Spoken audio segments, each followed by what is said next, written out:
नमस्कार, आपण पाहताय सांगली न्यूज.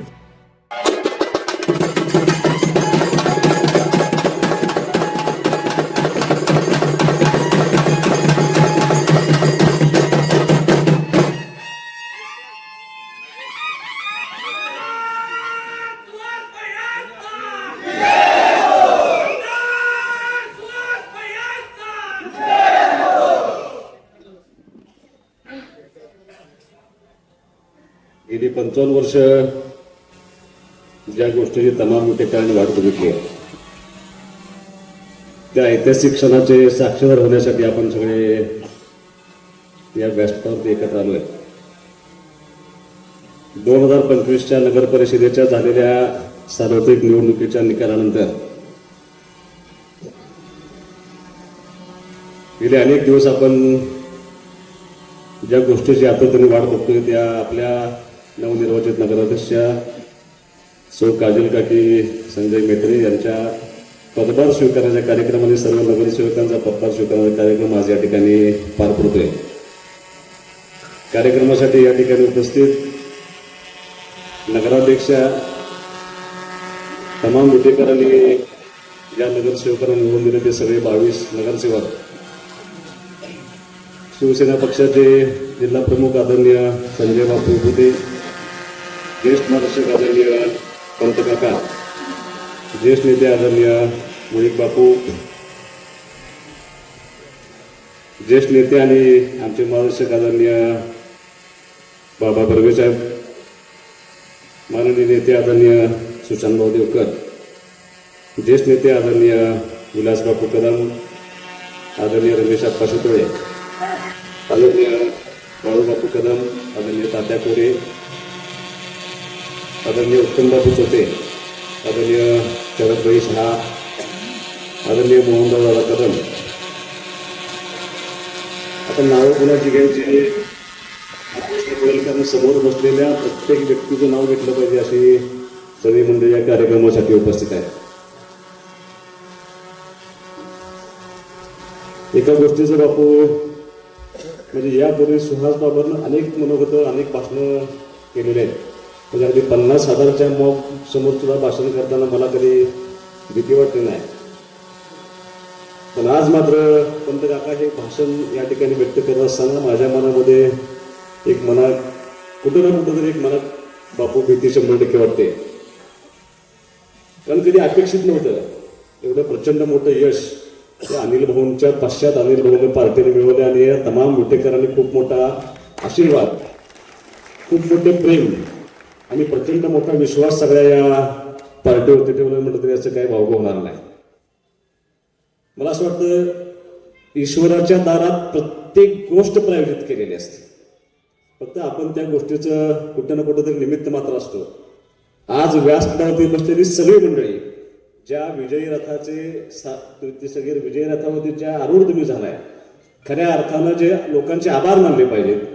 खऱ्या अर्थानं या विजयी रथाचे सारथ्य कोणी केलं असेल तर समोर बसलेला प्रत्येक व्यक्ती, या शहरातला प्रत्येक मतदार, या सगळ्या लोकांनी ह्या विजय रथाचं सारथ्य केल्यामुळे आपण या ठिकाणी पोहोचू शकलो असं म्हटलं तरी काही वाव होणार नाही. म्हणजे निवडणुकीच्या निमित्तानं अनेक प्रचाराची भाषणं झाली असतील. त्या प्रचाराची भाषणं आणि आत्ताचं मनोगत ह्याच्यामध्ये त्या भावना खूप वेगळ्या आहेत.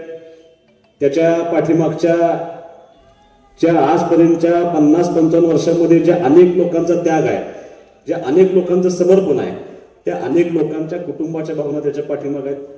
जे अनेक लोक ह्या शहरामध्ये गेली 55 वर्ष पिचून राहिले होते, ज्या 55 वर्षांमध्ये ह्या शहरातल्या अनेक लोकांच्यावरती अन्याय झाला होता, त्या सगळ्या लोकांच्या भावना ह्या मतपेटीच्या माध्यमातून तुमच्यापर्यंत आल्या आणि तुम्ही या विजयामध्ये त्या ठिकाणी यशस्वी झाला. तुम्ही त्या विजयाचं तुम्ही आज त्या रथावरती आरूढ झाला असं म्हटलं तरी वाव होणार नाही. जगात कुठलीही इमारत एका दिवसात तयार होत नसते. ती इमारत तयार होत असताना त्या इमारतीचा नकाशा बनवावा लागतो, त्या इमारतीचा पाया खांदावा लागतो, त्या इमारती उभा करत असताना प्रत्येक वीट ही काळजीपूर्वक उभा करायला असते. आज तुम्ही ज्या यशाच्या शिखरावरती बसला आहात, तुम्ही ज्या यशाच्या इमारतीवर आज आरूढ झाला आहात, त्या इमारतीचा पाया भरण्याची जबाबदारी 55 वर्षांमध्ये अनेक लोकांनी केली. अनेक लोकांचा त्याग त्या ठिकाणी आहे. अनेक लोकांनी ह्या शहरामध्ये संघर्ष केलाय. अनेक लोकांनी प्रसंगी अपमान पचवलाय. अनेक लोकांनी पराजय पचवलाय. आणि त्या सगळ्याचं फलित काय असेल तर 55 वर्षानंतर आज त्या सगळ्याचं फलित तुम्हाला आपल्याला यशाच्या रूपाने दिसतंय. खरे आभार कुणाचे मानले पाहिजे तर खरे आभार मानले पाहिजे ते त्या लोकांचे मानले पाहिजे. म्हणजे आज काही लोक माझ्या नजरेसमोर आहे. 55 वर्षाचा इतिहास माझ्या लेखी अजिबात नाही. पण मी जेव्हापासून राजकारणात आलो, जेव्हापासून मला कळते तेव्हापासून अनेक लोक मी जे बघितले त्या लोकांचं इथं नामोल्लेख करणं अत्यंत महत्वाचं. म्हणजे तुम्हाला फेटे बांधत असताना आज कदम वकील साहेब दादा त्या ठिकाणी आले आणि मला त्या गोष्टीची जाणीव झाली. आज तुम्हाला आम्ही विजयाचा फेटा बांधतोय. पण एक काळ असा होता की समोर पराभव दिसत असताना बलाढ्य शक्तींच्या विरोधात लढण्याचं काम त्या मंडळीने तेव्हा केलं होतं. लक्षात तुमचं योगदान तुम्हाला टाळता येणार. तुम्हाला सांगायचं कारणच आहे अनेक लोकांचा त्याग आहे. मी त्या कुटुंबांची आता परत परत नावं घेणार नाही. मी माझ्या निवडणुकीच्या निमित्तानं सगळ्या लोकांचे त्या कुटुंबांची नावं घेतले. ज्या कुटुंबांनी हे शहर मोठं करण्यामध्ये, ज्या कुटुंबांनी ह्या शहराचा विकास करण्यामध्ये, या शहराचा भौतिक विकास करण्यामध्ये, सर्वांगीण विकास करण्यामध्ये ज्या ज्या कुटुंबांनी योगदान दिले त्या सगळ्या कुटुंबांची मी नावं घेतली. कदाचित त्या लोकांनी मी बघितलेलं नाही. त्यातल्या अनेक लोकांना मी अक्षरशः त्या कुटुंबाची वाताच झालेली मी अनेक लोकांनी बघितलेलं. काही लोकांचे अगदी खुनापर्यंत काही घटना गेल्या आणि इतका प्रचंड त्याग. त्या त्यागानंतर आपण आज या नगरपालिकेमध्ये प्रवेश करताना माझ्या मनामध्ये अनेक शंका कुशंका, अनेक मनामध्ये भीती होती. आणि त्या सगळ्याचं एक पाठीमागं काय होतं, एक दुःख मात्र माझ्या पाठीमागं आजही आहे. मी विधानसभेच्या निवडणुकीमध्ये त्याचा अनेकदा उल्लेख केला होता. पण मी नगरपालिकेच्या निवडणुकीमध्ये ह्या गोष्टीचा अजिबात उल्लेख केला नव्हता. ती गोष्ट अशी होती की माझे वडील आणि माझी आई फक्त आज बघायला जाईल. ते बघायला असायला हवे होते एवढंच फक्त आज माझी इच्छा आहे. विधानसभेच्या यशापेक्षा माझ्या दृष्टीनं सगळ्यात मोठं यश कुठलं असेल तर ह्या नगरपालिकेच्या 55 वर्षाची सत्ता उलटून टाकण्यामध्ये जे यश मिळाले त्याच्यासारखा आनंद दुसरा कुठला नाही. मग कुणी कुणी योगदान दिले असे अनेक लोक आहेत. मी त्या लोकांचा आज उल्लेख करणार नाही. पण जे इथं उपस्थित आहे त्या सगळ्या लोकांचा मला उल्लेख करावा लागेल. कदाचित काही लोकांची नावं राहतील, काही लोकांचं मुद्दाम तुम्हाला सांगतो. म्हणजे मी तुमच्या निवडणुकीच्या विजयी सभेमध्ये सुद्धा त्या लोकांच्या नावाचा उल्लेख केला होता. 26 उमेदवार उभा होते नगरसेवक पदासाठी. तुम्ही 22 जण निवडून आला. पण ज्या 4 लोकांचा पराभव झाला त्या लोकांनी त्यांनी दिलेली त्या निवडणुकीमध्ये टक्कर, त्यांनी दिलेली फाईट आणि त्यांनी दिलेल्या निवडणुकीमध्ये जे झुंजवले त्यांनी झुंजवल्यामुळे तुम्हाला हे मोठं यश मिळालं. त्या 4 लोकांना कधी विसरून चालणार नाही. आमच्या साबळेदाय असतील, अमर असेल. अमरला तर काही द्याने नसताना अगदी 9 दिवस राहिले असताना मी त्याला सांगितलं की तुला प्रभाग क्रमांक 11 मध्ये उभं राहायचं. त्याने एका शब्दामध्ये त्यानं सांगितलं नाही की माझी अडचण आहे, मला तुम्ही माझी बायको ग्रुप आहे, मला डबल उमेदवार देताय. एक पार्टीसाठी जो निर्णय घेतला तो अमरने मान्य केला. प्रभाग क्रमांक 7 मध्ये माझ्या उज्ज्वला काकी लढल्या. 7 मतावर फक्त आणून ठेवले. लक्षात सगळ्यात मोठा विजय कुठं असेल तर प्रभाग क्रमांक 7 मध्ये जे यश मिळालं त्या उज्ज्वला काकींना आपल्याला विसरून चालणार. प्रणव हरगुडे प्रभाग क्रमांक 12 मध्ये त्यानं मला पहिल्या दिवशी विचारलं होतं काय जातीचं समीकरण होईल का. मी म्हणलं असं होणार नाही. पण दुर्दैवानं झालं. तर प्रणवचा पराभव होणं त्याला शक्य नव्हतं. पण तो लढला. त्यांनी सगळी ताकद पणाला लावली म्हणून आपल्या सर्वांना यश मिळालं. त्या दोन्ही त्या बरोबरच्या शिस्ततेने त्या निवडून आणण्यामध्ये त्या दोघांचं खूप मोठं योगदान त्या ठिकाणी. म्हणजे पहिल्यांदा कुणाला विसरलं नाही पाहिजे तर ह्या 4 लोकांना तुम्हाला अजिबात विसरायचं कामा नाही. कारण तुमच्या यशामध्ये त्यांचा खूप मोठा वाटा आहे. मी मगाशी मोहनदादांचं नाव त्या ठिकाणी घेतो. तुम्ही आज यश बघताय. पण विधानसभेच्या निवडणुकीला पराभव झाल्यानंतर ज्या वेळेला नगरपालिकेची निवडणूक झाली होती 2012 साली समोर सगळं दिसत होतं. काही टिकावं लागणार नाही अशी अवस्था होती. पण त्यावेळेला सुद्धा दादा लढणार आहे एवढ्या एका ह्याच्यावरती त्यावेळेला आमची सविताजी लढली, आमचा राजूभाई जाधव लढला, आमचा समीर कदम लढला, आमचा अमोल मंडळी लढला. ही सगळी मंडळी यांचं योगदान. आज त्यांनी एका शब्दानं मला उमेदवारी मागितली नाही. त्यांनी सांगितलं तुम्ही जो निर्णय घ्या तो आम्हाला मान्य आहे. काही उमेदवार थांबले. बॉबी आमचा अविनाश थांबला, शरद गायकवाड आमचा थांबला. अशी अनेक मंडळी आहेत की ज्यांनी ह्या पार्टीसाठी प्रसंगी आपल्या सगळ्या, कारण आता ह्यावेळेला विजय दिसत होता, विजय दिसत असताना सुद्धा ह्या मंडळींनी प्रसंगी माघार घेतली आणि या सगळ्या मंडळींचं योगदान तुम्हाला, अतुल कदम आमचा थांबला, या सगळ्या मंडळींचं योगदान तुम्हाला विसरता येणार नाही.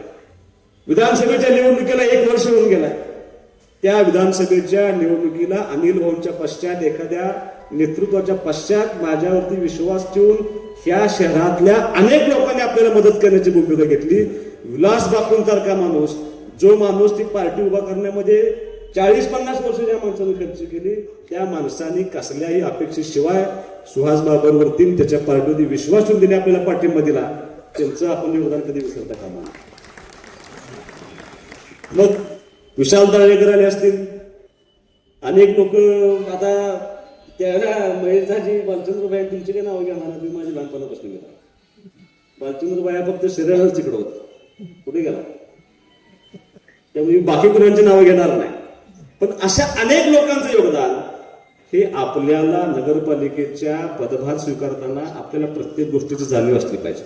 त्याला कारण आहे, ज्या वेळेला नगरपालिकेच्या निवडणुकीचा निकाल लागत होता, प्रत्येक फेरी ज्या वेळेला चालू होती, तुम्हाला कदाचित माहित नसेल, पण मी मारुतीरायाच्या मंदिरात बसलो होतो निकाल ऐकायला. आणि काही, आता आज मोबाईल नव्हते, विधानसभेच्या निवडणुकीला निकालाबाबतीत एवढी सुद्धा शंका नव्हती, त्यामुळे मनात अजिबात भीती नव्हती. पण ह्या निवडणुकीला इतकं प्रचंड प्रेशर होतं बापू. आणि जशी जशी पहिली फेरी झाली, मला पहिल्या फेरीला फोन आला की 732 मतच लीड मॅरेज सगळे नगरसेवक पुढे. ज्या वेळेला एक एक फेऱ्या होत होत्या, अपेक्षित नसताना प्रभाग क्रमांक 3चा निकाल पाहायला लागला. सगळी म्हणायची बाकी सगळं जमल, पण 3चं काय जमत नाही. म्हणलं 3चं जर जमलं तर सुपडा सापडून लागला. आणि पहिला निकाल कुठला लागला तर प्रभाग क्रमांक 3चा निकाल लागला. पंत काका, मी विजयी सभेमध्ये नाथबाबाच्या मंदिरामध्ये छोटेखानी भाषण केलं होतं. ते भाषण फार जणांनी ऐकलं नाही आणि ते भाषण मला वाटतं सोशल मीडियावर पण आलं नव्हतं. पण खूप कमी लोकांना माहित आहे की मी त्या भाषणाच्या वेळेला माझ्या मनामध्ये ज्या घटना घडल्या होत्या त्या घटना मात्र तुम्हाला मी सांगणार आहे. निकालाच्या आदल्या दिवशी मी रेवण सिद्धाला पाया पडायला गेलो होतो आणि मी तिथे गेलो संध्याकाळी 7:30-8 वाजले असते आणि मला भाग्यश्रीचा इथे भेटल्या, भाग्यश्रीचा तराळकर, आणि त्यांनी मास्क लावला होता. मी त्यांना म्हणत आहे नमस्कार. त्यांना असं विशेष वाटतं की मी त्यांना ओळखलं. मी आज जाताना त्या मंदिरासमोर गेले आणि नतमस्तक करून पाया पडले. तोपर्यंत मनामध्ये मला भीती नव्हती, पण त्यात पाया पडल्या त्या निघून गेल्या. मला मात्र रेवण सिद्धाच्या पुढे मी थोडासा हतबल झालो. म्हणून मी अनेक निवडणुका यश अपयश बघितले. स्वतःचं अपयश आलं तरी अंगावरती तर त्याचं वाईट वाटत नाही, ते आपल्याला सोसायचं असतं. पण नगरपालिकेच्या निवडणुकीमध्ये गेल्या 3 निवडणुकीमध्ये असे अनेक कुटुंब आहेत की ज्या कुटुंबातल्या महिला आमच्या फक्त सांगण्यावरती ही पार्टी टिकली पाहिजे या हेतून पराभव माहीत असताना सुद्धा त्या महिला त्या ठिकाणी उभा राहिल्या होत्या. आमच्या राम अण्णांच्या मंडळी तर म्हणजे आता मला असं वाटायचं की आता काय होतंय पंत काका, म्हणजे मला पुरुषांचं टेन्शन नाही. मी नगरपालिकेच्या निवडणुकीच्या प्रचाराच्या निमित्तानं पण सांगत होते की मला पुरुषांची काळजी नाही, मला महिलांची काळजी नाही. मी नाथबाबाला एवढंच सांगितलं, बाबा मला आता माझे वडील असते तर कदाचित एखादं ओझं पेलणं माझ्यासाठी सोपं झालं असतं, पण माझ्या वडिलांच्या पश्चात तुला एवढंच मागणं आहे की आता हा वाईटपणा काय माझ्या खांद्यावरती देऊ नको. ही अनेक कुटुंब आपण पणाला लावून ही सगळी उभा केलेत, ह्या लोकांना यश दे, कारण हे पेरण्यासारखं मला नाही, आयुष्यभराचा पट्टा मला काय लावून घ्यायचं नाही. इतक्या म्हणजे रामानंदची मला किती निवडणूक आहे तुमची? हा, 4थी, 3री-4थी निवडणूक आहे. मला इतकं प्रेशर असायचं. आम्ही गमतीने म्हणायचो, रामांना मला सांगायचे की कुठल्याही निवडणुका आल्या एक विशिष्ट प्रकारचे प्रयोग व्हायचे आमच्यावर. त्याच्यावर बापू पण भाषणात बोलत नाही, मग ते आमच्या घरापुढे आणून काय टाकायचं, उमेदवाराच्या पुढे आणून काय टाकायचं. मग पूर्वी एक देवस्थान होतं बापू, तिथं काय करायचे, तिथं हातात खेळा लावून ठेवायचे, फोटो लावायचा आणि त्याच्या खेळा लावून ठेवायचा. कोणतरी गेलं होतं मागच्या निवडणुकीच्या वेळेला, आणि तिथनं मला फोन आला. हल्ला म्हणलं पहिलं खेळ राम आणण्याच्या डोक्यात आहे म्हणलं.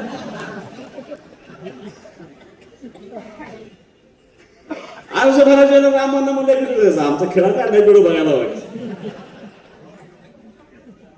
अशा अनेक गोष्टी होत्या की ह्या उभा करत असताना पंत काका निवडणुकीला सामोरं जात असताना अर्ज भरत असताना ह्या लोकांना आत्मविश्वास निर्माण करणं, ह्या विटे शहरामध्ये तो आत्मविश्वास तयार करणं आणि ह्या लोकांना परिवर्तनापर्यंत पोहोचवणं ही खूप मोठी जबाबदारी होती. आणि या सगळ्यांचं ओझं खांद्यावरती घेऊन तुम्हाला जसं वाटतं की कमी वयामध्ये ह्या सगळ्यांना मी सामोरं जाण्याचा प्रयत्न केला, पण मला ह्या विटेकरांच्या जनतेचं, ह्या विट्यातल्या तमाम मतदारांचं मनापासून आभार मानायचं आहे की तुम्ही खूप मोठी ताकद या सुहास बाबतला कमी वयामध्ये त्याच्या पाठीमागे उभा करण्याचा प्रयत्न तुम्ही केला.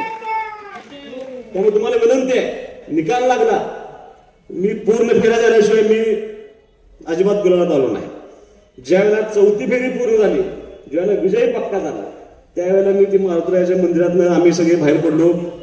पण पंत काका हे सांगण्यासारखं नाही, पण मुद्दाम तुम्हाला सांगतो, सगळे गुलाबात होते,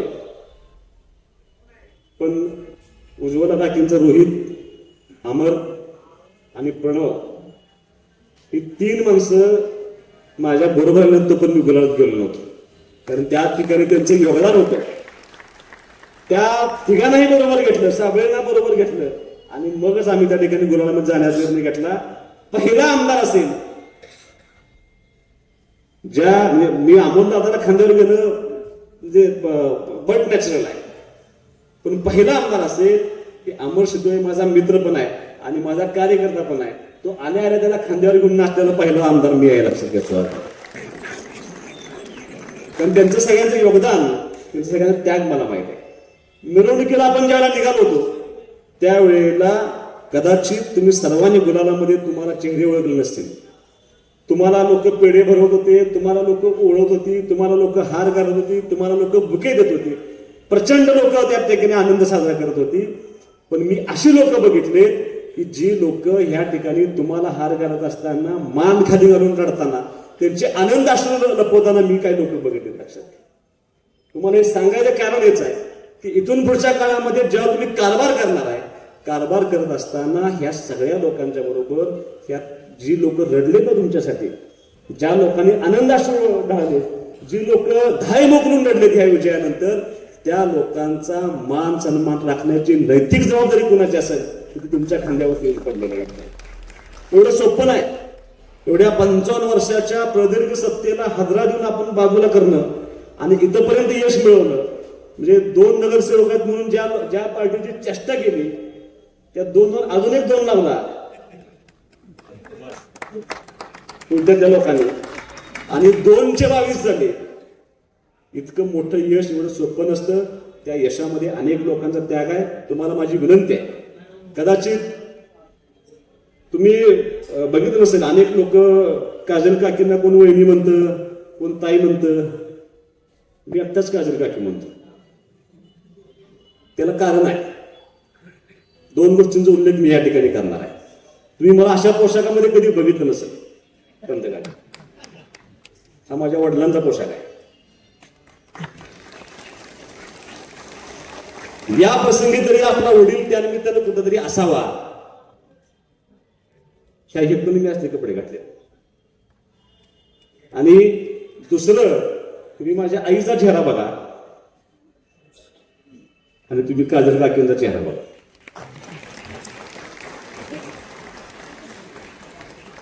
ते काकी म्हणण्यापाठीमाग त्या भावना माझ्या निश्चितपणे येत आहेत. त्यामुळे तुम्हाला सर्वांना विनंती आहे की तुम्ही ज्याला बसणार आहे या खुर्चीवरती, त्यावेळेला ह्या शहरातल्या तमाम लोकांचं काम करणं की आपल्या पार्टीचं ध्येय धोरण आहे. आपली पार्टी जबाबदारीने गेली अनेक वर्ष त्या ठिकाणी काम करते. जे शब्द आपण या ठिकाणी निवडणुकीच्या निमित्तानं लोकांना दिले, ते सगळे शब्द पूर्ण करण्याची जबाबदारी तुमच्या सर्वांच्या लक्षात घ्या. दादानं त्याच्या मनोगतामध्ये सांगितलं की ताकदीनं काम करण्याचा प्रयत्न तुमच्या सर्वांचा लोकप्रतिनिधी ह्या तरी मी करतोय. सगळ्यात मोठी जमेची बाजू कुठली असेल तर ज्या डिपार्टमेंटच्या माध्यमातून नगर विकास खात्याचं काम होतं, सुदैवानं आपले नेते माननीय एकनाथ शिंदे साहेब त्या खात्याचे मंत्री आहेत. लक्षात घ्या, त्यांनी शब्द दिला आपल्याला आणि शब्दाला पक्का असणारा नेता कोण असेल तर एकनाथ शिंदे साहेब. लक्षात घ्या, त्यांनी शब्द दिलाय की विटा नगरपालिका मी दत्तक घेणार. मी तुम्हाला मुद्दाम सांगतो, ते सभेला लेट आले पंत काका, 10 मिनिटात त्यांनी मनोगत व्यक्त केलं. तुम्ही त्यांना भेटला, तुम्ही आला, बोलला आणि जिंकला असं तुम्ही त्यांना सांगितलं होतं. पण त्या सभेचा परिणाम असा झाला, महाराष्ट्रभर फिरत असताना शिंदे साहेबांनी एकाच सभेचा उल्लेख केला, त्या सभेचे ठिकाण कुठलं असेल ती विट्याची सभा होती. लक्षात, ज्यावेळेला नगराध्यक्षांना बोलवलं सत्काराच्या वेळेला, त्यावेळेला सुद्धा राज्यभर त्यांनी सभा केल्या, पण एकाच सभेचा उल्लेख केला. त्या सभेचं नाव आहे विटा. लक्षात घ्या, त्यांनी माझं नाव घेऊन सांगितलं. त्यामुळे मला खात्री आहे की इथून पुढच्या काळामध्ये जे जे काम आपण त्यांच्या पुढे घेऊन जाऊ, ते प्रत्येक काम ते निष्ठेनं आणि ताकदीनं आपल्या पाठीमागे उभं राहतील. ते प्रत्येक काम करून देण्याची जबाबदारी पूर्ण राहील. फक्त आता ज्या गोष्टी तुमच्या हातात आहेत, मी तुम्हाला उघडपणे सांगणार आहे. म्हणजे माझा काय तुमच्यावरती अजिबात, मी तुम्हाला रोज काय बोलतो की तुमच्या मागं उभं राहणार. तुम्हाला काम करण्याची मोकळी काय, ती मोकळी म्हणजे पंत काका म्हणायची की बाबरांच्या पार्टीमध्ये सगळ्यात मोठा वीक पॉईंट काय असेल तर प्रचंड लोकशाहीनं पार्टी चालते, आणि पुढच्या पार्टीत सांगायची काय तर हुकुमशाही चालते. तर ती हुकुमशाही मोडून आपण त्या ठिकाणी लोकशाहीच्या मार्गात आलो. तुम्हाला ज्या गोष्टी आपण नगरपालिकेच्या निवडणुकीच्या निमित्तानं सभेमध्ये सांगितले की ह्या शहरातल्या प्रत्येक नागरिकाचं काम, ह्या शहरातल्या प्रत्येक नागरिकाला असं वाटलं पाहिजे की तोच नगराध्यक्ष आहे.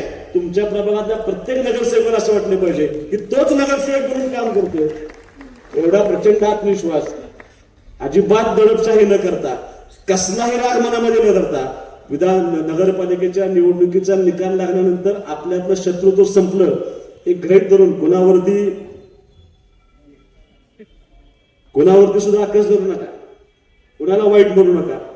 या शहरातला कुठलाही सामान्य नागरिक आजपर्यंत या नगर परिषदेमध्ये दहशती बगैर अगदी खुल्या मनानं आज तागायत त्या माणसानं प्रवेश केला नाही.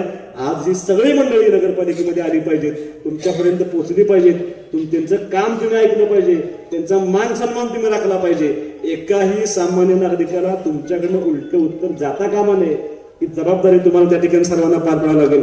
आलेल्या प्रत्येक नागरिकाचा सन्मान करणं, त्या माणसाचं काम करणं, ही जबाबदारी तुम्हाला सर्वांना एकत्रितपणे 22 लोकांना आणि काकींना तुम्हाला अत्यंत प्रामाणिकपणे पार पाडलं पाहिजे मला विनंती आहे. मी नगरपालिकेच्या निवडणुकीला शब्द दिला लोकांना, इथून पुढच्या कुठल्याही कामामध्ये या नगरपालिकेमध्ये सर्वसामान्य नागरिकांकडून अजिबात कुठलाही पैशाचा व्यवहार होणार नाही. आम्ही अभिवचन या निमित्तानं केलं, ते अभिवचन तुम्हाला पाळावं लागेल. तुम्ही मला सांगा तुमच्या अडचण आहे, प्रसंगी मी माझा एखादा गुंठा विकतो.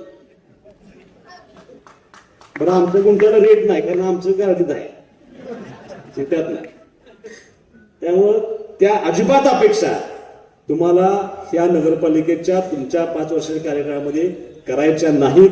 निदर्शनास आलं तर जो शब्द मी दिला होता तो शब्द मी आजही पूर्ण करणार, हा माझा परत इथं तुम्हाला सर्वांना शब्द आहे.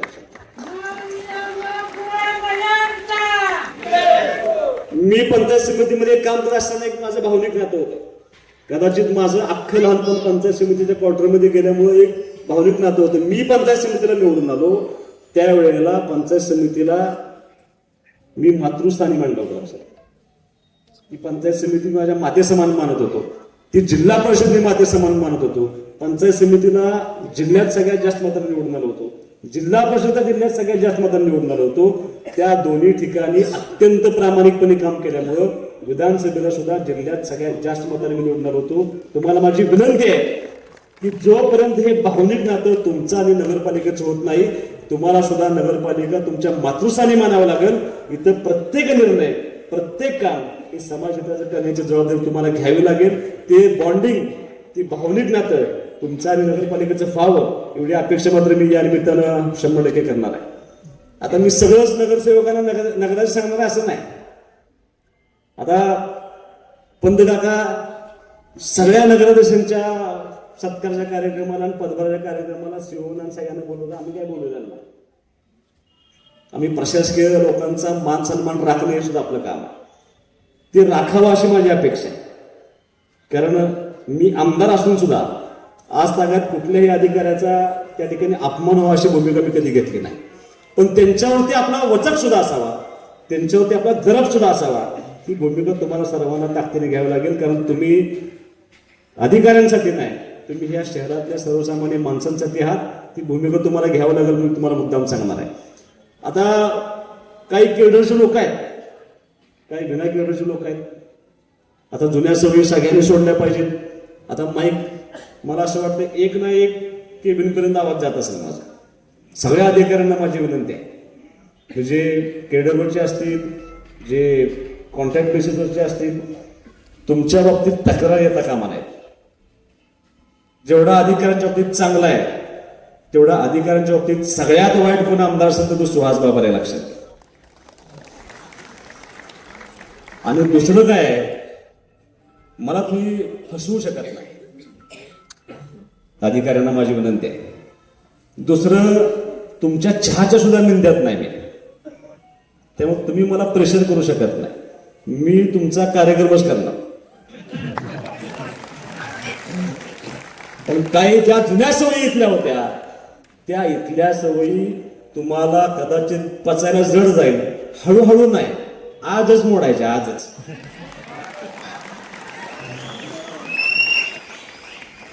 कुणाचं मांडलिक होतं घेऊन मिळतं. तुम्हाला पगार जो मिळतोय ना, तुम्हाला शासनाचा पगार मिळतोय आणि या विटेतल्या तमाम लोकांची सेवा करण्यासाठी तुम्हाला पगार मिळतोय. कुणाच्या एका कुटुंबाची सेवा करायला तुम्हाला पगार मिळत नाही. तुम्ही सेवा करायची आहे, तुम्ही तुमचं कर्तव्य करायचं आहे, ते या विटे शहरातल्या सामान्य नागरिकांसाठी कर्तव्य करायचं, ह्याचं बाण ठेवून काम करायचं. कारण प्रचाराला जात असताना अनेक लोकांनी सांगितलंय घरकुलातले पैसे घेतल्यावर सुद्धा महाभाग आहेत काहीतरी या ठिकाणी नगरपालिकेत. इथंपर्यंत ठीक होतं, शौचालयाचे पैसे पण घेतले. आता ह्याच्यापेक्षा खाली उतरू नका. आणि ते चालणार नाही. इथून पुढं एक जरी तक्रार आली तर त्या तक्रारीचा उहापोह केला जाईल आणि संबंधित कर्मचाऱ्याला, संबंधित अधिकाऱ्याला त्याची शिक्षा मिळेल. ती शिक्षा मिळू नये, तुमचं काम आहे त्या ठिकाणी काम करणं. आणि जर आत्ताच प्रेशर वाटत असेल तर मला सांगा, 16 तारखेला आचारसंहिता संपली महापालिकेची, की तुमच्या इच्छेनुसार, सोयीनुसार तुम्हाला त्या ठिकाणी पोच केलं जाईल. म्हणजे मी फक्त निवडून आलेल्या नगरसेवकांना बोलणार आणि तुम्ही ऐकून घ्यायचं चालणार नाही अजिबात. कारण प्रशासन आणि पदाधिकारी ही रथाची 2 चाकं असतात. एका चाकानं खचून जाऊन चालत नाही, चुकीचं वागून चालत नाही. दोघांनी त्या ठिकाणी समान काम करावं लागतं. ती जबाबदारी तुमच्या सर्वांची तुम्ही घ्यावी अशी अपेक्षा मी या ठिकाणी पूर्ण करणार आहे.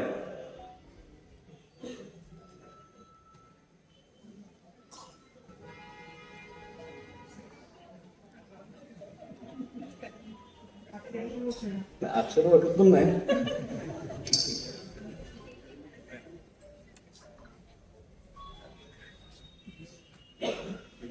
खरं बोलायला नाही पाहिजे, पण आमच्या तरुण मुलांची फार इच्छा आहे.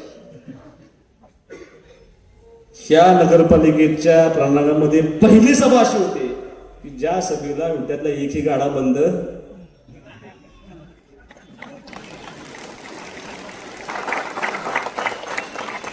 आणि मी तुम्हाला मुद्दाम सांगतो की तुम्ही पदभार स्वीकारण्याआधी सुद्धा मी संबंधित त्या ज्या गाड्यांचं आपल्याला पुनर्वसन करावं लागणार ती सगळ्या लोकांना बोलवून घेतलं होतं आणि त्यांना एका भाषेत सांगितलं, तुम्ही मनामध्ये भीती बाळगू नका, मनामध्ये शंका बाळगू नका की तुम्ही मत दिलं नाही मग आता सुहासबाबू काय म्हणेल. सुहासबाबूंना चहा पाजलाय, त्यांना